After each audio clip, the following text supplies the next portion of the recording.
بسم اللہ الرحمن الرحیم۔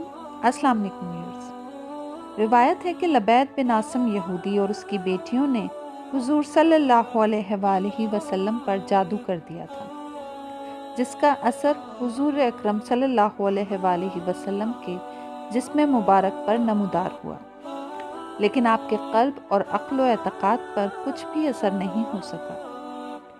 چند روز کے بعد حضرت جبرائیل علیہ السلام حاضر خدمت ہوئے اور انہوں نے عرض کیا کہ یا رسول اللہ، ایک یہودی نے آپ پر جادو کر دیا ہے اور جادو کا کچھ سامان ہے، وہ فلاں کنویں میں ایک پتھر کے نیچے دیا گیا ہے۔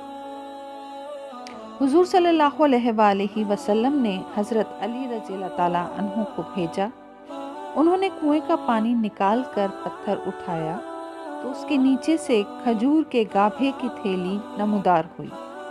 اس میں حضور صلی اللہ علیہ وآلہ وسلم کے منہ مبارک جو کنگھی سے ٹوٹے تھے اور کنگھی کے ٹوٹے ہوئے کچھ دندانے اور ایک ڈورا جس میں 11 گرہیں لگی ہوئی تھیں اور ایک موم کا پتلا جس میں 11 سوئیاں چبھی ہوئی تھیں، یہ سب سامان پتھر کے نیچے سے نکلا اور یہ سامان حضور صلی اللہ علیہ وآلہ وسلم کی خدمت میں لایا گیا۔ اس کے بعد قرآن مجید کی دونوں صورتیں سورہ فلق اور سورہ ناس نازل ہوئیں۔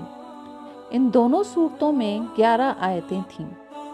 ہر ایک آیت کے پڑھنے سے ایک ایک گرہ کھلتی جاتی تھی، یہاں تک کہ سب گرہیں کھل گئیں اور حضور صلی اللہ علیہ وآلہ وسلم بالکل شفایاب ہو گئے اور جادو کا سارا سامان زیر زمین دفن کر دیا گیا۔ بی بی عائشہ رضی اللہ تعالیٰ عنہ سے روایت ہے کہ جب حضور صلی اللہ علیہ وآلہ وسلم کے گھر والوں میں سے کوئی بیمار ہوتا تو آپ انہی دونوں صورتوں کو پڑھ کر اس پر دم فرماتے تھے۔ حضور اکرم صلی اللہ علیہ وآلہ وسلم رات کو جب بستر مبارک پر تشریف لاتے تو اپنے دونوں ہاتھوں کو جمع فرما کر سورہ اخلاص، سورہ فلق اور سورہ ناس پڑھ کر ہاتھوں پر دم فرمایا کرتے تھے اور اپنے سر سے پاؤں تک پورے جسم مبارک پر اپنے ہاتھوں کو پھرایا کرتے تھے جہاں تک دست مبارک پہنچ سکتے، اور یہ عمل 3 مرتبہ فرماتے تھے۔